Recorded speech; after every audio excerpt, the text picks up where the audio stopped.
ఇప్పటి వరకు జరిగిన ఇన్వెస్టిగేషన్ కాదని మీరు కొత్తగా చేయాలి. ఆ నిందితులు ఎవరైతే ఉన్నారో వాళ్ళని పట్టుకొని వాళ్ళకి యావజ్జీవ కారాగార శిక్ష వేయాలి. ఖచ్చితంగా అది చాలా అంటే మీరు ఏమంటారు ఉరిశిక్ష వేయాలి, చంపేయాలి, రోడ్డు మీద కాల్చి చంపేయాలని చెప్పకుండా మీరు ఒక తల్లిలాగా ఆలోచించారని నేను అనుకుంటున్నాను. కాబట్టి అతను శిక్ష పడాలి అన్నది. అయితే ఒక్కటమ్మంటే జస్ట్ ఒక్కసారి మీరు అంటే ఇది సందర్భం కాకపోయినా ఏంటంటే మీ అబ్బాయి గుర్తొచ్చిన వెంటనే అంటే మీకు ఏమనిపిస్తుంది అంటే ఒక 2 నెలలు అంటే దాదాపుగా 2-3 నెలల సమయం ముందు వరకు అతను హ్యాపీగా ఇంట్లో తిరిగాడు, బయట తిరిగాడు, మీకు ఆసరాగా ఉన్నాడు. ఎందుకంటే 16-17 సంవత్సరాలకి తను డ్రైవర్గా వెళ్ళడమో లేకపోతే అలా చేస్తుంటే కుటుంబానికి కంపల్సరీ ఆసరాగా ఉన్నాడు. సో ఇప్పుడు ఆసరాగా ఉన్న ఒక మనిషి ఇంట్లో లేకుండా అయిపోయాడు. మీకు ఏమనిపిస్తుంటుంది? ఏమనిపిస్తుంది అసలు మేము లేదని పిల్లగాడు పొరపాటున ఒక్క రోజు కూడా నిద్ర చేయలేదు. ఒక్కరోజు కూడా నిద్ర చేయాల.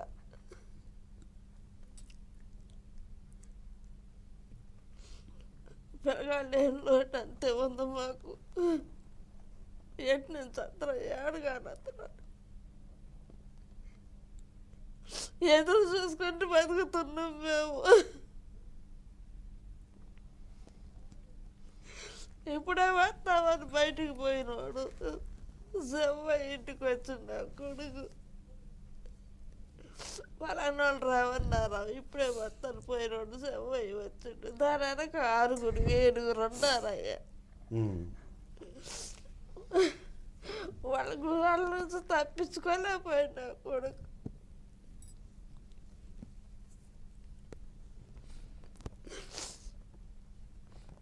మనం చూసాం ఎన్నికల సమయం కానివ్వండి, ఎన్నికలు అయిపోయిన తర్వాత కౌంటింగ్ మధ్యలో కానివ్వండి చాలా ఘటనలు జరిగాయి. ఆ ఘటనలు జరిగే క్రమంలో ఎంతోమంది జీవితాలు అక్కడ ఆగమైపోయినది ప్రతి ఒక్కరు మనం చూస్తున్నాను. అలాంటి ఒక ఇది దీనగాథలాగానే మనం చూడాలి తప్ప కేవలం ఒక ప్రమాదం అనడానికి ఏంటంటే ఇక్కడ చాలా అనుమానాలు ఉన్నాయి. నేను మొదట్లో మీకు చెప్పినట్టుగా ఆ బైకును చూస్తే ఖచ్చితంగా అది ప్రమాదం అని ఏ చిన్నపిల్లవాడు కూడా చెప్పాడు అంటే దాన్ని నమ్మడు. అలాంటిది పోలీసులు ఎలా నమ్మారు అన్నది ఒక పెద్ద ప్రశ్న. అయితే మరొక కీలకమైన ప్రశ్న ఏంటంటే అతను ఆల్రెడీ డ్రైవరు, అతను ఎలాంటి ఆల్కహాల్ ఇన్ఫ్లుయెన్స్లో లేడు. అతను కార్ డ్రైవరు, 2 వీలర్లో వెళ్ళి అంత నిజంగానే అంత వెళ్ళిపోయి గుద్దుకొని చనిపోయేంత పరిస్థితి ఉంటుందా అన్నది ఒక అనుమానం. అయితే ఒకవేళ నిజంగానే అది కాదు, వెనకాల నుంచి ఒక గుర్తు తెలియని వాహనం వచ్చి ఒకవేళ గుద్దేసింది అనుకుంటే గుర్తు తెలియని వాహనాన్ని గుర్తించాల్సిన పని ఎవరిది? పోలీసులదే కదా. పోలీసులు ఏం చేస్తున్నట్టు మరి? ఆ గుర్తు తెలియని వాహనం అని రాసి పడేస్తే అయిపోతుందా? ఇప్పుడున్న పరిస్థితుల్లో ఆ రోడ్లు కానివ్వండి, అక్కడ ఉన్న సీసీ కెమెరాలో లేకపోతే యాక్సెస్ టు ద టెక్నాలజీ ఇన్ని ఉంటాయి. ఇప్పుడు అలా ఉన్నప్పుడు ఏదో ఒక దాంతో వాళ్ళని కనుక్కునే ప్రయత్నం జరగలేదు. అలాంటిది ఏం జరగలేదు అంటే ఏంటి? లేదు నిజంగానే మనం ఆ చెట్టు చూసాం, చెట్టు ఆ మొదలను చూసినా మనకు చాలా క్లియర్గా అర్థమవుతుంది. అది ఒకవేళ లేదు ఈ బైక్ గుద్దుకోలేదంటే వెళ్ళి ఆ కారో లేకపోతే ఆ టాటా ఏస్ వెహికల్లో లేకపోతే ఇంకోటి ఏదో గుర్తు ఉంటుంది. అది గుద్దుకున్నప్పుడు అది ఖచ్చితంగా డ్యామేజ్ అయ్యి ఉంటుంది. దాన్ని గుర్తించడానికి టెక్నాలజీ లేదంటారా?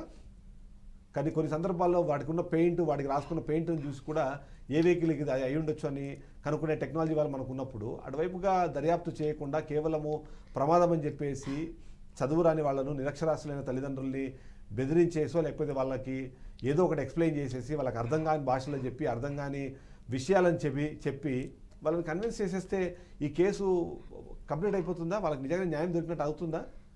చట్టం న్యాయం మనకు అదే చెప్తుందా? ఎందుకు ఆలోచించలేకపోతున్నారు పోలీసులు అనేది ఖచ్చితంగా ఇక్కడ వచ్చిన ప్రతి ఒక్కరు అడగాల్సిన ప్రశ్న ఇది. ఈ ప్రశ్న నేను కూడా అడుగుతున్నాను. ఎందుకు అంటే ఒక తల్లిదండ్రులు వాళ్ళ అబ్బాయి చనిపోయాడని వాళ్ళకు ఒక బాధ ఉంది. ఆ బాధతో పాటు ఒక అనుమానం ఉంది. అనుమానాన్ని తీర్చాల్సిన బాధ్యత ఎవరిది? ఆ బాధ్యతను తీర్చే క్రమంలో నిజంగా వీళ్ళు అనుకుంటున్నట్టుగా చంపిన వాళ్ళు కాకపోతే ఇంకోరెవరో చంపారన్నది అర్థమవుతుంది కదా.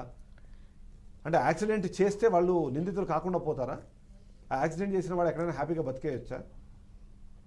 ఇంటికి ఆసరాగా ఉంటాడనుకున్న 20 ఏళ్ల కొడుకు ఇవాళ శవమై కారణాన్ని లోకాలకు వెళ్ళిపోతే వాళ్ళు పడుతున్న ఆ బాధ కన్నీళ్ళకి సమాధానం చెప్పాల్సిన వాళ్ళు ఎవరు?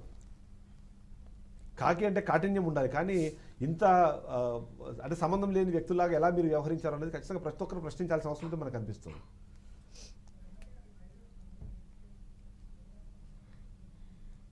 ఎస్, అంతేకాకుండా జగ్గయ్యపేట ఎమ్మెల్యే శ్రీరామ్ తాతయ్య గారు కూడా మేము ప్రయత్నిస్తున్నాం మాట్లాడడానికి. ఎందుకంటే ఇవాళ వీళ్ళకి కావాల్సింది న్యాయము, కానీ ఆ న్యాయాన్ని కల్పిస్తాము అనే ఒక భరోసా కూడా చాలా అవసరం అవుతుంది. ఎందుకంటే ఇవాళ సరే మన పార్టీలో అన్నవి ఇక్కడ మెన్షన్ చేయడం కరెక్ట్ కాకపోవచ్చు, కానీ బట్ ఆ వ్యక్తి పనిచేసింది మీ పార్టీ కోసమే. కాబట్టి మీరు ఇవాళ అక్కడ రెస్పాండ్ అవ్వాల్సిన అవసరం కనిపిస్తుంది. ఇవాళ మీరు మీ కార్యకర్తలకి న్యాయం చేయలేని వాళ్ళు ప్రజలకు ఎలా న్యాయం చేస్తారన్న ప్రశ్న వచ్చింది అనుకోండి, సమాధానం చెప్పుకోవాల్సింది మీరే. కాబట్టి ఎట్టి పరిస్థితుల్లో మీరు రెస్పాండ్ అవ్వాల్సిన అవసరం మనకు కనిపిస్తుంది. మేము శ్రీరామ్ తాతయ్య గారు కూడా మేము ఒకసారి రిక్వెస్ట్ చేస్తున్నాము. పర్సనల్గా ఇప్పటికే నెట్టెం రఘురామ్ గారు ఎలాగైతే నేను వాళ్ళకు అండగా ఉంటానని చెప్పారో మీరు కూడా అండగా అవ్వాల్సిన అవసరం ఉంది. వాళ్ళ బాధను తీర్చండి, వాళ్ళకు ఒక భరోసాని ఇవ్వండి, వాళ్ళకి న్యాయం జరుగుతుందని ఒక ఆశను కల్పించండి. అంతేకాకుండా ఇప్పటికే హోమ్ మినిస్టర్ గారు రెస్పాండ్ అయ్యారు, ఖచ్చితంగా దాని మీద చూస్తున్నారు కాబట్టి మేము దీన్ని ప్రెజర్ చేస్తూనే ఉంటాం. తను రెస్పాండ్ అయ్యి దీనికి సంబంధించి వాళ్ళకి న్యాయం జరిగేందుకు అవసరమైన ఏర్పాట్లు చేయాలని చెప్పి మేము రిక్వెస్ట్ చేస్తూనే ఉంటాం.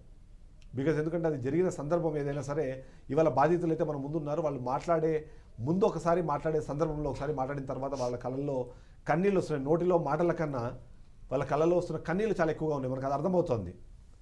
కాబట్టి మా రిక్వెస్ట్ ఒక్కటే, దయచేసి వీళ్ళకి న్యాయం జరగాలి అంటే మీరు ఖచ్చితంగా రావాల్సిందే.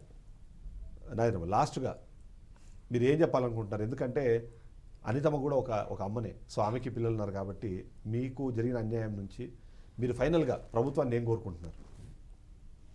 న్యాయం అంటే మీరేంటి? మాకు న్యాయం చేయాలి, ప్రభుత్వాన్ని మాకు న్యాయం జరిపియాలి. మాకు న్యాయం కోసం మేము పోరాడేది. మాకు ఏయో వస్తే మేము ఏదో ఇది చేయాలని కాదు, మాకు న్యాయం కావాలి. వాళ్ళకి అవగాహన శిక్ష చేయాలి, బయటకు కాకుండా లైఫ్ లాంగ్ శిక్ష చేయాలి. అది మాకు కావాల్సింది. చూస్తే అర్థమవుతుందంటే వీళ్ళు ఎంత అంటే భోలా మనుషులు అన్నది. నిజంగా ఎవరైనా సరే ఇట్లాంటి అవకాశం దొరికింది అంటే చాలా ఆశలు ఉంటాయి, చాలా కోరికలు కోరుకుంటారు. కానీ వాళ్ళ కోరిక ఒకటే ఒకటి ఉంది, మాకు న్యాయం జరగాలి, తప్పు చేసిన వాళ్ళకి శిక్ష పడాలి. ఇది తప్ప ఇంకొక మాట మాట్లాడలేదు అంటేనే వాళ్ళ అమాయకత్వం అన్నది మనకు అర్థమవుతుంది. దయచేసి పోలీసులకు కానీ పోలీసుకు సంబంధించిన వ్యవస్థకు కానీ మేము ఒకటే రిక్వెస్ట్ చేస్తున్నాం, దయచేసి వీళ్ళని ఆదుకోండి. పార్టీగా మీరు ఆదుకోండి, ప్రభుత్వంగా వీళ్ళకి కంపల్సరీ న్యాయం కల్పించండి. న్యాయం జరిగేంత వరకు ఏం జరుగుతుందో అదంతా చూసేలాగా ఇవాళ ప్రజలు ఉన్నారు, అది చూపించేందుకు బీఆర్కే న్యూస్ సిద్ధంగా ఉంది. అంతేకాకుండా వీళ్ళతో పాటు ఇవాళ మేము పోరాటం ప్రారంభిస్తాం. కంపల్సరీ వీళ్ళకి న్యాయం జరిగేంత వరకు మేము వీళ్ళతో పాటు తోడుగా ఉంటామని మరొకసారి భరోసానిస్తూ, అలాగే ఇదే విషయాన్ని ప్రభుత్వానికి చెబుతూ వీళ్ళకి న్యాయం జరిగేంత వరకు బీఆర్కే న్యూస్ కూడా వీళ్ళతో పాటు ముందుకు సాగుతుందని చెబుతూ ఈ షోని ఇప్పుడుతో ముగిద్దాము. ఓవరాల్గా చూస్తే మాత్రం న్యాయం జరగాలి, ఆ న్యాయం ఈ కుటుంబానికి కంపల్సరీ జరగాలని కోరుకుందాం. ఇదే కోరికని ప్రతి ఒక్కరు కోరుకోవాలని కూడా మేము ఆశిస్తున్నాము.